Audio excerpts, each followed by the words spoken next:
défaite du FC Barcelone. Bonjour à tous et à toutes. J'espère que vous allez bien. J'espère que vous êtes bien posés, assis. Parce qu'aujourd'hui, débrief de la défaite assez humiliante du FC Barcelone sur la pelouse de Osasuna. Score final 4-2. Donc avant de commencer le débrief, n'hésitez pas à vous abonner, à liker, à partager et à commenter. Merci à vous de votre soutien, ça fait hyper plaisir. Et je ne vais pas perdre de temps, je commence.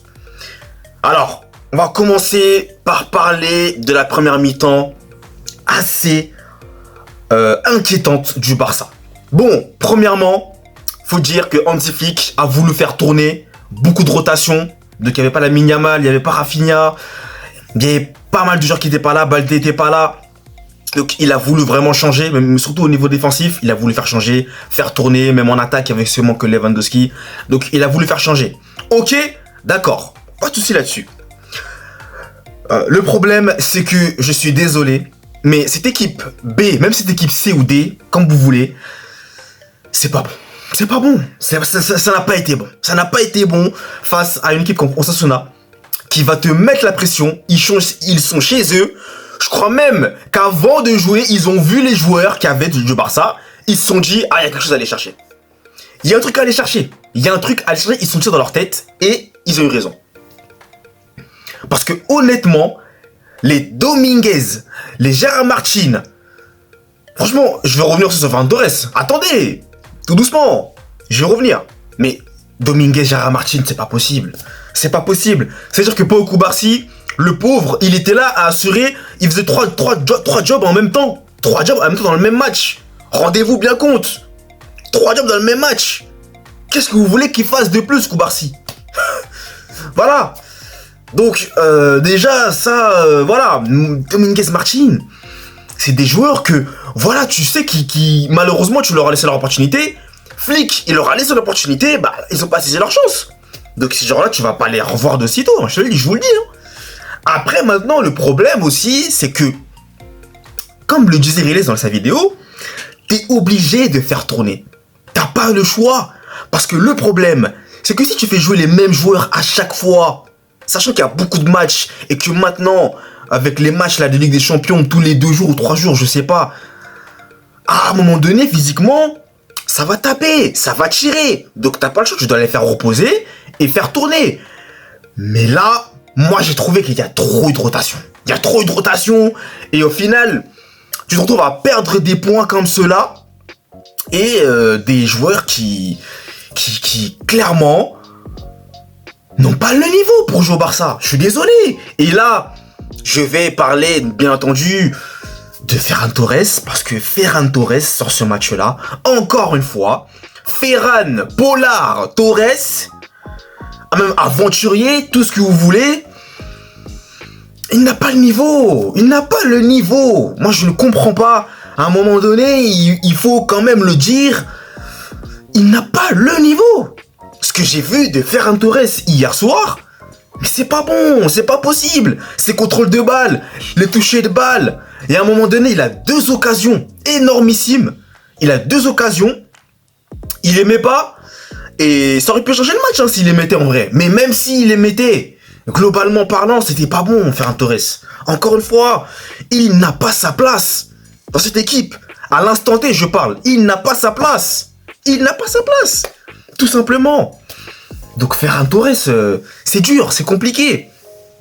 Lewandowski que je n'ai pas vu, que j'ai littéralement appelé Invisible Man. Mais en même temps, quand t'as pas de joueurs qui sont autour de toi, je dirais performants, qui savent un peu contrôler le tempo, Lewandowski c'est un joueur qui lui attend.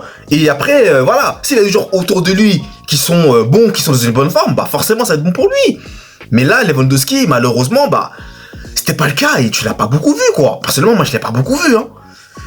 Donc voilà, après, heureusement que Jules Koundé a quand même été assez bon. Moi je trouvais qu'il est vraiment bon dans ses appels de balles, dans ses replis défensifs aussi, très très intéressant. Donc heureusement que Jules Koundé, bah il était là et qu'il continue à être top de ce début de saison. Pedri, bah techniquement c'est toujours excellent. Voilà, c'est l'un des seuls joueurs que j'ai trouvé quand même assez à l'aise, assez intéressant. Mais le reste, voilà, Pablo Torre, c'était un peu compliqué.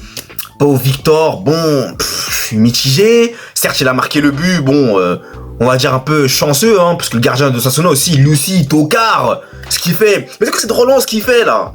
C'est quoi cette relance qu'il fait, lui aussi? Parce qu'à ce moment-là, Osasuna mène 2-0. Ensuite, le gardien, je sais pas ce qui lui arrive, qu'est-ce qu'il lui prend? Il fait une relance, et là, Pau Victor, bah, lui, il voit que le gardien est pas encore dans les cages, il tire, et le gardien de Osasuna, il essaie d'arrêter, mais il n'arrive pas, et le ballon rentre dans les buts. Donc lui aussi, à ce moment-là, non. Et c'est là où, pour moi, à 2-1, moi je l'avais dit, hein, normalement, il devait faire rentrer Lamine Yamal et Rafinha. Je pensais qu'il allait peut-être les faire rentrer à ce moment-là, parce qu'il y avait 2-1 pour le Barça. Et le Barça était proche de revenir. Et c'était plutôt sur un temps fort. Il commençait quand même à mettre la pression sur Osasuna. Donc je me suis dit, bah pourquoi pas faire les changements maintenant, hein? Comme ça, au moins là, tu es sûr qu'avec Lamine Yamal qui peut te mettre des buts de n'importe où, voilà, ça pouvait être intéressant. Eh bien, malheureusement, il a attendu Hansi Flick. Et ensuite, il sort Lewandowski. Ça, je comprends pas, moi, personnellement. J'ai pas compris. Là, sur ce coup-là, j'ai pas compris. Je suis désolé, hein. Je suis pas fan de critiquer les entraîneurs, mais par moments, il y a des trucs que je ne comprends pas. Enfin, tu sors Lewandowski qui peut, à tout moment, te mettre une tête, un truc. En plus, t'es mené 2-1. Parce que moi, j'ai l'habitude de le dire, que quand le joueur est pas bon, même si c'est Lewandowski ou peu importe, tu le fais sortir. Bon, là, Lewandowski, il a pas été trouvé. Tu es mené au score. Je me dis quand même, peut-être qu'il va le laisser un peu. Tu le fais sortir. Je comprends pas. Et au final, tu laisses faire un Torres. Voilà, ok, tu laisses faire un Torres. Et après, bah, Osasuna, à ce moment-là, il y a 2-1. Je me dis que l'Osasuna va craquer. Et moi, je me dis que le Barça, c'est bon, ça y est. Ils peuvent revenir là. Là, ils peuvent revenir. Ils peuvent revenir à tout moment. Eh bien non, puisque encore une fois, Osasuna, d'ailleurs, que je tiens à féliciter, hein. Excellent match d'Osasuna. Très, très, très bon match. Passe toujours dans le dos du Barça. Ça passe à chaque fois dans le dos. Surtout du côté de Baldé. Parce que Baldé, il est rentré après, hein. Mais surtout du côté de Baldé, ça passait trop facilement. Et puis le pauvre Baldé qui rentre aussi, qui n'est pas en jambes, tu sens qu'il n'est pas trop dans le rythme. Bah, forcément, après, c'est compliqué. Et après, il y a cette faute-là de... Alors, je sais plus c'est quel joueur qui fait la faute, c'est Dominguez ou Martin, je sais plus. Je crois que c'est Dominguez, je crois. C'était une grosse faute, hein, qui est... Voilà, c'est un péno pour le Sassuolo, logique. Boudjimir qui marque tranquillement. Ça fait 3-1. Tu fais changer les changements, tu rentres Lamine Yamal, tu rentres Rafinha.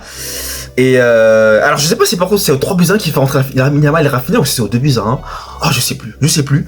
Mais je crois que c'était au 2-1.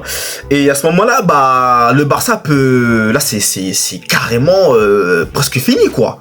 Il y a 3-1, c'est chaud. Et clairement, bah tu te fais éteindre. Je vais aussi parler d'Iñaki Peña, le gardien du Barça, qui malheureusement... mais vivement que Chesney vienne au Barça, hein. Enfin il est là, mais vivement qu'il prenne les commandes, hein. Parce que je suis désolé, mais Iñaki Peña, c'est pas rassurant, c'est très inquiétant, très inquiétant. À un moment donné, il faut dire les termes, c'est extrêmement inquiétant. Voilà. Donc, va falloir, heureusement qu'ils sont allés chercher un deuxième gardien, parce que Iñaki Peña, c'est pas rassurant devant les buts, hein, moi je vous le dis, hein, clairement. Et Lamine Yamal, j'aimerais revenir sur cette action-là, qui perd un ballon, qui engendre le 4e but de Osasuna. Là, quand même, c'est là que tu te dis que va falloir que Lamine Yamal aussi soit un peu plus vigilant là-dessus. Parce que certes, on lui jette des louanges, c'est un joueur exceptionnel. Le but qu'il met après le deuxième but, mais oh là là, magnifique. C'est un joueur au-dessus de la moyenne, y a rien à dire, c'est bon. Mais des petites erreurs comme ça, faut faire attention. Surtout que, bon, il pouvait se dire que le score final était déjà plié, que le Barça était mort, parce que c'était déjà clairement fini. Mais attention quand même, attention à éviter ces genres de pertes de balles. Voilà, donc écoutez, je pense que j'ai tout dit. C'est pas non plus dramatique en soi. Moi, j'espère juste que le Real Madrid va en profiter, parce que vous savez déjà, je ne parlerai pas, encore une fois, je ne dirai rien. Mais vous le savez, quand le Barça gagne, le Real Madrid, je m'arrête là. Donc écoutez, merci à vous d'avoir suivi le débrief, et nous, eh bien, on se retrouve très vite pour de nouvelles vidéos. D'ici là, passez un très bon dimanche. Allez, peace!